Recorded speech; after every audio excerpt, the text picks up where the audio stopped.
चलो बच्चों, तो केमिस्ट्री का पेपर का डिस्कशन अपन शुरू करते हैं। देखो, question number 74 is the first question over there, और उसमें हमें पूछा गया है when ice melts, class 9th का है। When ice melts at the same temperature 0 degree Celsius, which one of the following has more energy? तो मैम ए। बताओ भाई, एनर्जी ऑफ वाटर पार्टिकल है ना, बिकॉज क्या रहेगा कि जब आपकी आइस मेल्ट होकर वाटर में कन्वर्ट होगी लेटेंट हीट। तो लेटेंट हीट ऑफ फ्यूजन इसके पास में एक्स्ट्रा होगी, तो energy of water particle is more, है ना। इसी पे आपके क्लास 9th में क्वेश्चंस भी थे कि which causes more cooling effect, 0 degree Celsius ice और 0 डिग्री सेल्सियस वाटर। तो ये बेसिक सा था आपका जो उधर पूछा जाता था। ठीक है, इसमें किसी को कोई तो बेटा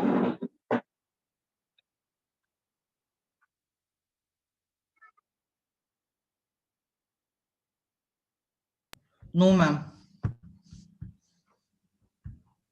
moving towards the next question, that is question number 75. In order to balance a chemical, again class 9th third chapter, एक केमिकल इक्वेशन क्यों बैलेंस करते हैं भाई? कंजर्वेशन ऑप्शन बेस्ड भी करोगे तो मोशन, मोमेंटम और एनर्जी का केमिकल रिएक्शन से कोई लेना देना है नहीं, so it should be the conservation of mass, है ना।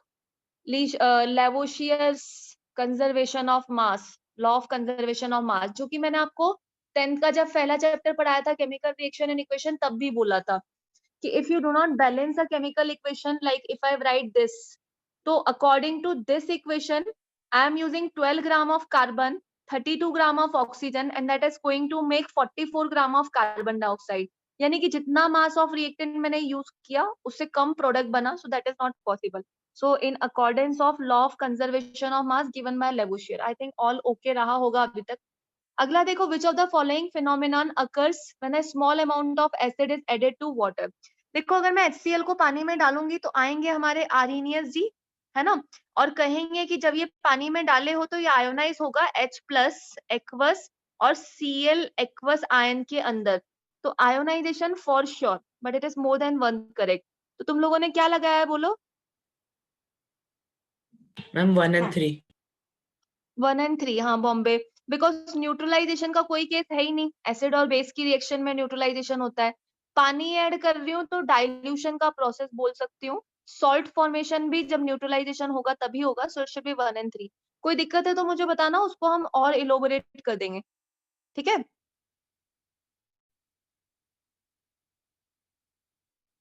चलो. So moving towards the next page.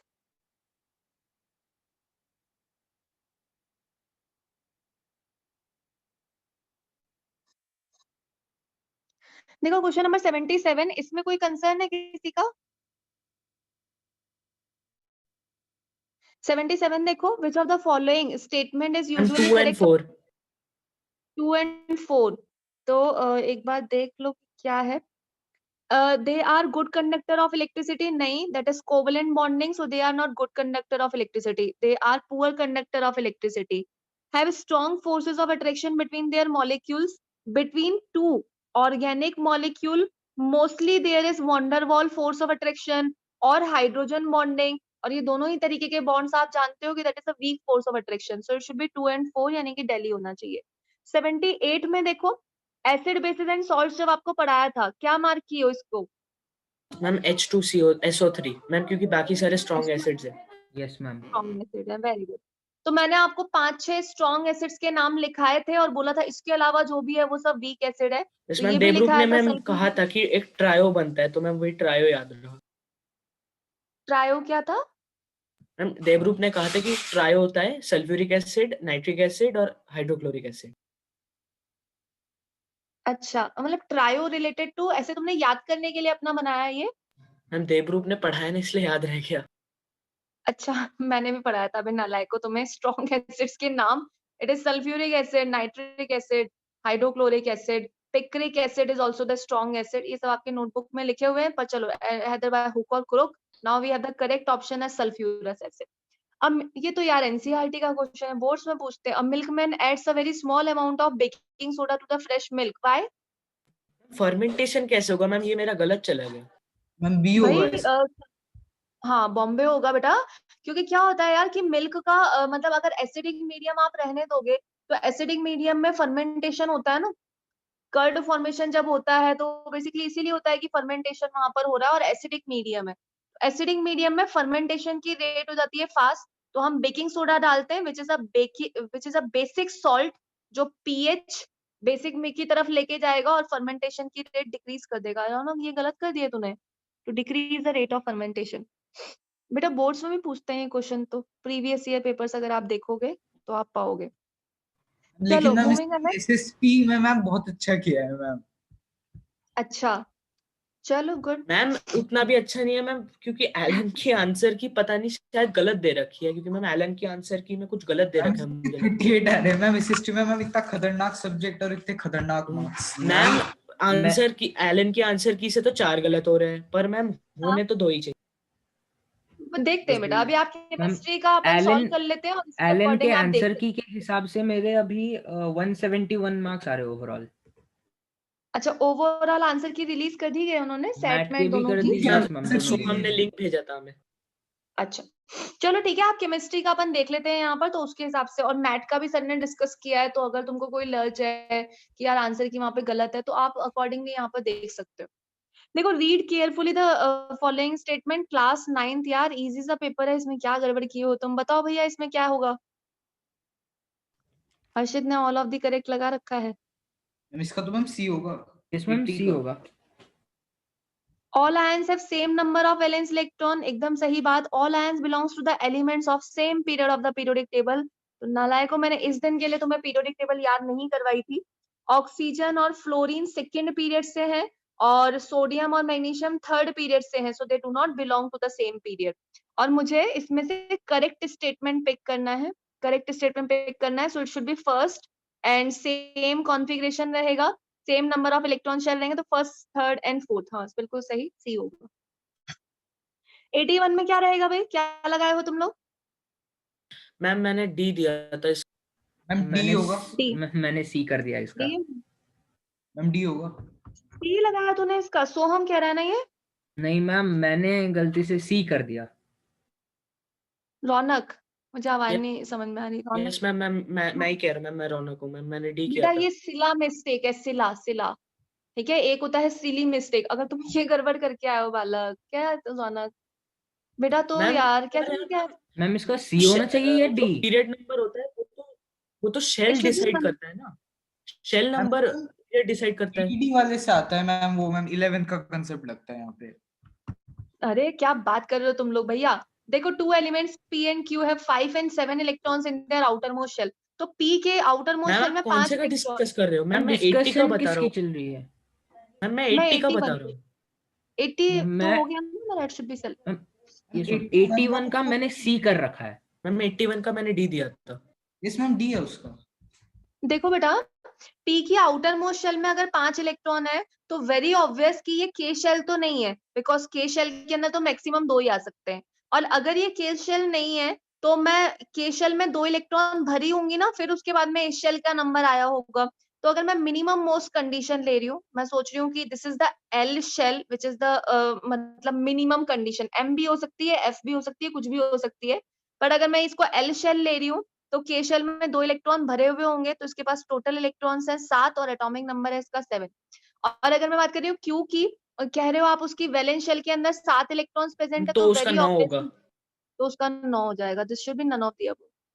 अच्छा और भी कुछ पॉसिबिलिटी हो सकती है क्या, मैं ऐसा सोच सकती हूँ नो क्या मैम, क्योंकि फिर तो ट्रांजिशन एलिमेंट आ जाता है ना, तो फिर पॉसिबल नहीं है। एक्चुअली उसके हिसाब से भी कोई भी ऑप्शन सेट नहीं होगा। आप 23 25 का कॉन्फ़िगरेशन लिख के देख लो तो भी सेट नहीं हो पाएगा ये चीज, है ना। 23 की आउटर मोस्ट शेल में 2 इलेक्ट्रॉन्स होते हैं, तो वो बोले 5 इलेक्ट्रॉन होने चाहिए आउटर मोस्ट शेल में, तो वो सेट नहीं हो पाएगा, तो इसलिए मेरे पास बेटर है none of the above. Ma'am 23 चलो moving on। वैनेडियम होता है। 23 इज वेनेडियम, हाँ, तो वेनेडियम की outermost shell is fourth shell ना, उसमें 2 इलेक्ट्रॉन्स प्रेजेंट है, तो ये कंसेप्ट वहां पे भी नहीं सेट बैठ पाएगा। यस मैम ठीक मैंने है कॉन्फ़िगरेशन गलत लिख दी उसकी। बालक, चलो आगे बढ़ते हैं। So after 81 we have the next one that is 82। 82 में क्या लिखा है तुम लोगों ने, in which reaction the addition, इसमें क्या है भैया, क्या करा है तुमने? हंसी मैम बता रही है मैम कि गड़बड़ मैम करके ये आए। तो सिल्ला से भी शायद कोई अगर गंदा वर्ड हो तो वो भी बता। मैं भी तो दूसरा तरीका है कहने का कि मैम ऑक्सीडेशन और रिडक्शन कहाँ पे होता है। हाँ तो तूने रौनक गलत किया है ये। नो मैम मैं कह रहा हूँ जिसने गलत किया उसको आप बताना ये। हाँ ठीक है, चलो देखो तो भैया ये तो रेडॉक्स रिएक्शन का एक बेसिक सा डेफिनेशन दे रखा है हमने, तो भैया ऑक्सीडेशन नंबर ये वो सब करा है। This is a basic redox reaction का डेफिनेशन। मैम अ 83 का पीस ए ऑफ, होगा ना? अब एक इसमें बार तो देख क्या लेते हैं। है? A piece of charcoal was heated over the flame of a burner. When it starts burning, it immediately dipped into the boiling tube containing water. Now the solution is transferred to the another boiling tube. Okay, and a piece of litmus paper is dipped. भैया charcoal is carbon, उसको जब आप burn करोगे तो या तो dioxide बनेगा, carbon dioxide या कार्बन मोनोऑक्साइड बनेगा। और अगर मैं कार्बन डाइऑक्साइड को पानी में डालूं तो मोस्ट प्रोबेबली अपना यही बनता है ना कार्बन डाइऑक्साइड। बोलते मोनोऑक्साइड बनाने के लिए तो बोलते लिमिटेड सप्लाई ऑफ ऑक्सीजन, नहीं बोला है। जब आप इसको पानी में डालोगे तो बन जाएगा आपका कार्बोनिक एसिड, और जब एसिड बना है तो asset turns blue litmus paper red, है ना? तो ब्लू लिटमस पेपर रेड। हर्षित गलत किए हो तुम। इसमें क्या दिक्कत थी? मतलब पेपर तो इजी जैसा है, आप ऐसा नहीं कह सकते कि कुछ भी तुमसे अनटच्ड था। मैम मुझे देखो भाई, पूछना है कि मैम जो 80 क्वेश्चन है उसमें मैम आपने कहा कि पीरियड अलग हो गए, पर मैम हाँ पीरियड तो शेल नंबर डिसाइड करता है। पीरियड तो शेल नंबर डिसाइड करता है, लेकिन उसने मुझसे क्या है एटम्स के बारे में पूछा है। मैं दोबारा 80 क्वेश्चन पे जाऊं, कहाँ है अपना भाई? सोडियम और ये मैग्नीशियम, अगर मैं बात करूं कि मतलब आप आयंस को थोड़ी ना पीरियोडिक टेबल में पोजीशन देते हो बेटा, पोजीशन तो आप एटम्स की देते हो ना। और अगर मैं sodium atom, magnesium atom, oxygen और फ्लोरीन की बात करूं तो they should be placed in the different periods, ठीक है? और दूसरी बात, modern periodic table is not increasing order of electrons, it is increasing order of atomic number. तो एटॉमिक नंबर तो अभी भी सबका अलग अलग है, और तुम इनको अरेंज करने लगोगे बेटा तो फिर सबका पीरियड अलग अलग आएगा, ठीक है? चलो, रिफाइनिंग ऑफ पेट्रोलियम, मैंने फोन कर करके तुम्हारे घर पे कहा था कि भैया तुम पढ़ के जाना, तो पढ़ के गए सी। होंगे तुम लोग। सी, at refining petroleum is separated into several component by a process called ma'am ये frictional ऑप्शन distillation. अच्छा एक बार देखते हैं। Using a fractionating column which of the following statement is incorrect. Incorrect देखना है। Temperature decreases from bottom to top to the column, सही बात है ना? मैम सॉरी मैम मैंने 85 का सी कहा, मैंने 84 का नहीं कहा। चलो देखो, फ्रैक्शनेटिंग कॉलम जो भी आपका होता है उसमें बॉटम पार्ट में चूंकि कंटिन्यूसली हीटिंग होती है तो वहां पे टेम्परेचर, जैसे अगर मैं एक बेसिक फ्रैक्शनेटिंग कॉलम बनाऊं तो चूंकि बॉटम पार्ट से आप लगातार हीट कर रहे हो तो यहाँ पर टेम्परेचर ज्यादा होगा बेटा, टेम्परेचर इज हाई, और यहाँ टॉप की तरफ टेम्परेचर लो होगा। तो फर्स्ट स्टेटमेंट में यही कहा गया है, so this is the correct statement and this is not my answer because they are asking for the incorrect statement. At each level in the column, only one component is collected. What do you think? Ma'am Correct ये है, तो incorrect है? Correct है ना। Ma'am ये तो Incorrect correct है। होगा शायद। नहीं करेक्ट। बेटा, पेट्रोलियम में नहीं होता। पेट्रोलियम में अगर तुम्हें याद हो तो यार, पेट्रोलियम में तो C1 से लेकर C40 इस मिक्सचर को पेट्रोलियम बोलते हैं। तो आप एक एक कंपाउंड को सेपरेट नहीं कर सकते, ये उसका लिमिटेशन होता है। मतलब 1 से लेकर 4 कार्बन आइटम तक सबसे पहले सेपरेट हो जाते हैं, सबसे पहला यस मैम फ्रैक्शनेटिंग इसीलिए ये कॉलम मेरा गलत है। So this is the one. एक एक कंपाउंड सेपरेट नहीं होता, वो उसका लिमिटेशन है। वहां पे फ्रैक्शंस ऑफ कंपाउंड एक साथ में सेपरेट होते हैं। जैसे C1 से C4 पहले सेपरेट हो गए, C5 से C8 तो वो बाद में सेपरेट हुए। सो this is the incorrect statement, this is incorrect. The fraction collecting at the top of the column is less volatile. जो टॉप में कलेक्ट होगा भैया मतलब उसको तो बहुत जल्दी है बाहर निकलने की, that is highest volatile. This is again the incorrect statement. The friction with the highest boiling point condenses first and gets collected near the base. सही बात है ना? ओह सॉरी, ये सही बात है क्या? सोचो जरा, आप मुझे बताओ कि क्या ये सही बात यस है? मैम ये सही लास्ट बात है, सही बात है। देखो बेटा, जिसका बॉइलिंग पॉइंट हाईएस्ट होगा भाई, जिसका बॉइलिंग पॉइंट हाईएस्ट होगा, वो कह रहे हैं कि वो चीज सबसे पहले बाहर निकलेगी, कंडेंस होगी and gets collected near the brace of fractionating tower. तो और मैम एलन कह रहा है कि इसका या तो डी होगा या फिर ये बोनस हो जाएगा।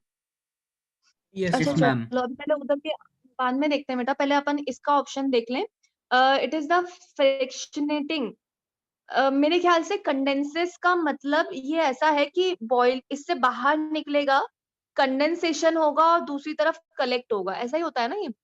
Highest boiling point condenses first and gets collected near the base of fractionating tower. या फिर ये ऐसा है कि ये रिवर्ट बैक कर जाएगा, जिसका हाईएस्ट बॉइलिंग पॉइंट है ये यहाँ पर कलेक्ट हो जाएगा. Condenses first and gets collected near the base of fractionating tower. I think ये ऐसा ही है कि भैया ये यस है मैम, ना यही आपका होगा मुझे लगता है. मतलब ये क्या है कि जिसका बॉइलिंग पॉइंट हाईएस्ट होगा भैया वो दोबारा कंडेंस बैक होगा और यहाँ पर कलेक्ट हो जाएगा, तो ये सही स्टेटमेंट है. तो this is the correct statement. तो if I am to find out the incorrect it should be second and third, but I am not given second and third, कोई ऑप्शन ही नहीं दे रखा है. तो अगर फिर मैं इस हिसाब से सोचूं, आप मेरी दुविधा समझ पा रहे हो कि अगर मैं इस हिसाब से सोचूं तो फिर मैं इस लास्ट वाले ऑप्शन को ऐसे रीड करूंगी, बिकॉज वो बहुत क्लियर नहीं लिखा हुआ है. मैं लास्ट वाले ऑप्शन को ऐसे रीड करूंगी कि ये आपका फ्रैक्शनल डिस्टिलेशन कॉलम है, ठीक है, ये आपका फ्रैक्शनल डिस्टिलेशन कॉलम्स है यहाँ से, और फिर आप कंडेंस बैक करते हो ना, यहाँ से जो गैस बाहर निकलती है उसको कंडेंस करते हो और यहाँ पर कलेक्ट करते हो. तो जिसका बॉइलिंग पॉइंट हाईएस्ट होगा वो सबसे बाद में कंडेंस होगी, सबसे बाद में बाहर निकलेगी, फिर कंडेंस होगी और फिर कलेक्ट होगी. तो इस हिसाब से इस स्टेटमेंट को इनकरेक्ट हो जाना चाहिए, बिकॉज मुझे ऑप्शंस के अकॉर्डिंग भी उसकी लैंग्वेज थोड़ी सी पढ़नी पड़ेगी. So now it should be second, third and fourth. Again we are not given with any option. Second, third and fourth के हिसाब मैम से फिर मैं दिल्ली पिक करूंगी. मैम थर्ड करेक्ट ही होगा. थर्ड इज इनकरेक्ट स्टेटमेंट बेटा. The fraction collecting at the top of the column is less volatile. पता है सबसे ऊपर कौन कलेक्ट होता है? सबसे ऊपर एलपीजी गैस मिलती है, तो गैस तो सबसे ज्यादा वॉलेटाइल होती है, बाद में डीजल पेट्रोल वो सब मिलते हैं. So it should be second and fourth according to the option, because कोई ऑप्शन दे नहीं रखे. अब आप क्या कह रहे थे और क्या दे रखा है आंसर की इसमें वहां पर? डी या फिर बोनस. डी या फिर बोनस. तो बोनस उन्होंने इसलिए कह दिया होगा because I am getting 3 incorrect. मेरा ए था मैम. और लास्ट मैम मैंने तूने भी क्या ए लगाया? ही ए. दिया था. सेकंड वाला मैम करेक्ट लगा था, तो मैम मैंने तीनों ही एलिमिनेट कर दिए थे उसके बाद. 84 का मैंने तो डी लिखा था और वो सही बता रहा है मतलब. हाँ सही है वो. नहीं नहीं, तुमने ए लगाया temperature decrease, this is a correct statement ना, तुमने क्वेश्चन ढंग से नहीं पढ़ा.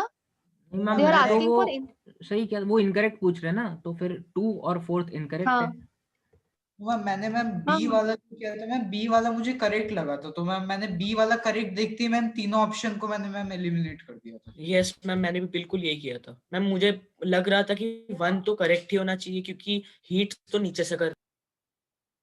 हाँ करेक्ट होना चाहिए, but they are asking for incorrect, तो वन वन हटाते ही मेरे से पास फर्स्ट ऑप्शन हट गया, सेकंड हट गया. लैंग्वेज थोड़ा सा सेकंड एक्चुअली मैंने मैम कहा ना, लैंग्वेज ही हाँ थोड़ा टिपिकल था.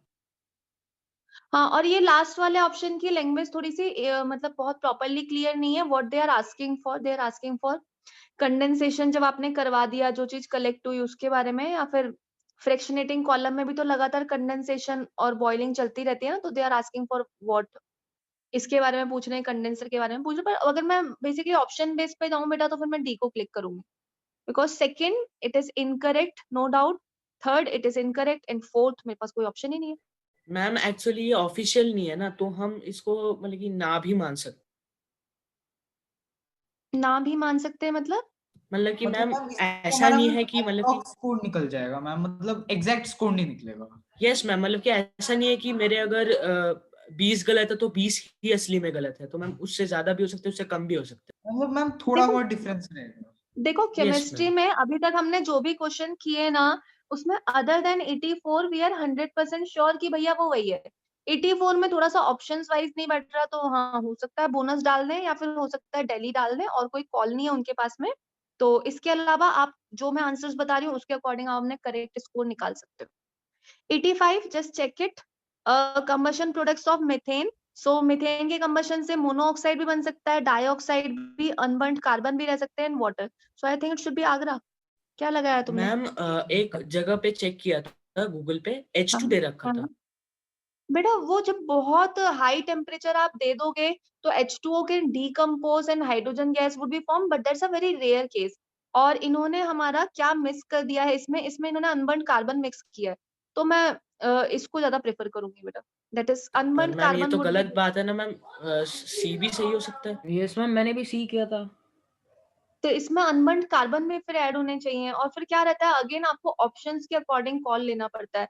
हाइड्रोजन गैस केवल हाइड्रोजन गैस तब बनेगी जब आप बहुत हाई टेम्परेचर दे दोगे, टूट जाएंगे मॉलिक्यूल्स, टूटेगा मॉलिक्यूल, CH4 टूटेगा तो हाइड्रोजन गैस सेपरेट हो जाएगी, and they are asking for combustion, तो कंबशन होगा तो हाइड्रोजन गैस। इट्स लाइक ऐसा है कि जैसे आप बोल रहे हो ना, कार्बन ऑक्सीजन के साथ में रिएक्शन नहीं अगर कर पाए तो अनबर्न्ड कार्बन रह जाएगा, वैसा ही है कि CH4 टूट के हाइड्रोजन गैस बन गई, अब अगर वो ऑक्सीजन के साथ रिएक्शन नहीं कर पा रही तो hydrogen would be left there, but that's a very rare case, नहीं रहता बेटा, ये आगरा ही रहेगा। अब तुम सब सी लगा कर आए हो, ये तुमने थोड़ा सा हट के आंसर लगाएंगे उसके चक्कर में हटा दिया है, but that was not expected यार, तुम लोग तो गड़बड़ कर दिए हो कुछ कुछ क्वेश्चंस में। चलो मूविंग अहेड, 86 बताओ, 86 में क्या हाल है? बी है आंसर। बी। बी में मैं बी, बी सबका बॉम्बे। बी? बॉम्बे। ओके ठीक है, मोस्ट रिएक्टिव मेटल है, वही डिस्प्लेस कर देगी आपकी, सो इट शुड बी मैग्नीशियम। 87 में कमेंट करें। सी। सी, सबका आ रहा है सी?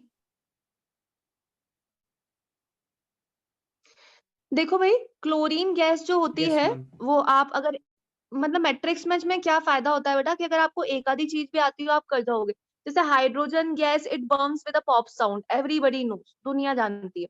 क्लोरीन गैस को क्लोरीन बोलते ही इसलिए हैं बिकॉज ये ग्रीनिश येलो कलर की होती है, ग्रीन के लिए क्लोरस वर्ड यूज होता है लैटिन लैंग्वेज में, that is why this thing is there.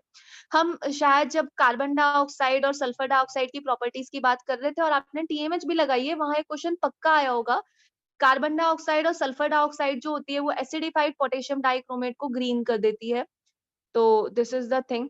और हाइड्रोजन सल्फाइड जो रहेगी वो बच गया आपके पास में एक, तो अगर आप एक दो भी मैच कर दिए ना, जैसे आप hydrogen burns with a pop sound, second is going to match with A, second is going to match with A, यानी कि मेरे पास बचा ए और सी। अब इसमें क्या दुविधा हो सकती है, पहला वाला ऑप्शन मैच कर लो क्लोरीन, अगर तुमने क्लोरीन को उसके कलर से भी मैच करवा दिया तो भी तुम्हारे पास एक सही ऑप्शन मिल गया, तो आप इस तरीके से भी कर सकते हो। और ये रिएक्शंस हैं, अगर आप चाहो तो हम रिएक्शंस की बात कर लेते, दैट इज हाइड्रोजन सल्फाइड जब लेड एसीटेट के साथ में रिएक्शन करती है, CH3COOPB, लेड एसीटेट का फॉर्मूला तो लिख ही लोगे आप लोग, तो रिएक्शन करती है तो लेड सल्फाइड बनता है, that is of black precipitate, तो ये रिएक्शन होती है। ठीक है, तो 87 का सी सबने करा है? Yes ma'am. यस मैम, मैंने चलो सी गुड, दिया। अगला तो आपका मैच शुरू हो रहा है, तो अभी मुझे बताओ केमिस्ट्री के कितने क्वेश्चंस थे टोटल? 14। 14, और आउट ऑफ 14 देवरूप तूने कितने सही करे अभी जो मैंने आंसर की बोली है उसके अकॉर्डिंग? मैम अगर मैम बोनस मैम वो मैम अभी मैं डी मान रहा हूँ मैम उसे मैम। हाँ ठीक है, तो वो मैम डी, मेरे हाँ, दो तो तेरे गलत। कितने? 2 गलत है। और सोहम तुम्हारा क्या स्टेटस है? मैम किसका, केमिस्ट्री का? हाँ मैम केमिस्ट्री में तो जो बाकियों के गलत गए हैं वही गए हैं, क्योंकि थोड़े से तो डाउट्स ही है, मतलब जो शायद से बोनस आएंगे, वरना बाकी तो सही है, मतलब दो अभी जो तीन मैंने को छोड़ आंसर के। की बताई उसमें कोई दिक्कत नहीं है, उसके अकॉर्डिंग ही आपकी ऑफिशियल आंसर की आएगी फॉर श्योर, तो उसके अकॉर्डिंग क्या ओके स्टेटस है मैम, तेरा? उसके हिसाब से 2-3 गलत है। 3 गलत है, my God. Ma'am yes ma'am, Uttarakhand के 3। आंसर की मैम चैलेंज कर सकते हैं ना मैम, मतलब चैलेंज सारी आंसर की कर सकते हो आप। इसमें मतलब मैम कोई चैलेंज का पोर्टल तो आता होगा ना मैम इसमें। हाँ आता है, जब आपका NTSC का बेसिकली ऑफिशियल आंसर की वो रिलीज करेंगे तो आपसे पूछा जाता है कि if there is any option, मतलब आपको कोई आपत्ति है इनमें तो आप वो फाइल कर मैम तो सकते फिर तो शायद मैम वो H2 भी मैम सही होना चाहिए मैम, उसका फिर A and C होना चाहिए मैम। हो। नहीं बेटा, मेरे ख्याल से तो नहीं होगा, आप करके देख लो एक बार, अब मेरे ख्याल से नहीं है वो। चलो एक बार देख लेना। अभी क्या दे मैम रखा है तुमने, से बाकी रिएक्शन बता सबके दोगे क्या? मैम? रिएक्शन बता दोगे मैम जब अनबर्न्ड कार्बन प्रोड्यूस होता है? बेटा अनबर्न्ड कार्बन मतलब CH4 ब्रोक और उसमें से कुछ कार्बन की रिएक्शन ही नहीं हुई, तो फिर वो कोई रिएक्शन ही नहीं हुई ना, because CH4 broke into carbon and hydrogen. Now everybody is in hurry with reaction with oxygen. They are forming water, carbon monoxide and dioxide, but some carbon is left. तो ये तुमने वो बात की थी जब अपन एल्केन और एल्कीन्स के डिफरेंसेस पढ़ रहे थे, कि जो unsaturated hydrocarbons they Burns with अ सूटी फ्लेम, बिकॉज कार्बन बहुत ज्यादा हो जाते हैं तो सारे कार्बन ऑक्सीजन के साथ में रिएक्शन नहीं कर पाते। That's the same logic. Raunak तेरा क्या स्टेटस है अभी? जो आंसर की मैंने बोली है उसके अकॉर्डिंग। चलो थोड़ा बहुत मैम अगर आप एक आधा ऊपर नीचे होता भी है ठीक है। तेरा क्या है? मैम मेरे तो 4 गलत है। आर्यन और कौन है तुम्हारे यहाँ पे? रनाडे है ना यहाँ पर? Yes ma'am. हाँ तो आर्यन तुम्हारा क्या स्कोर है? मैम 3। 3 गलत है।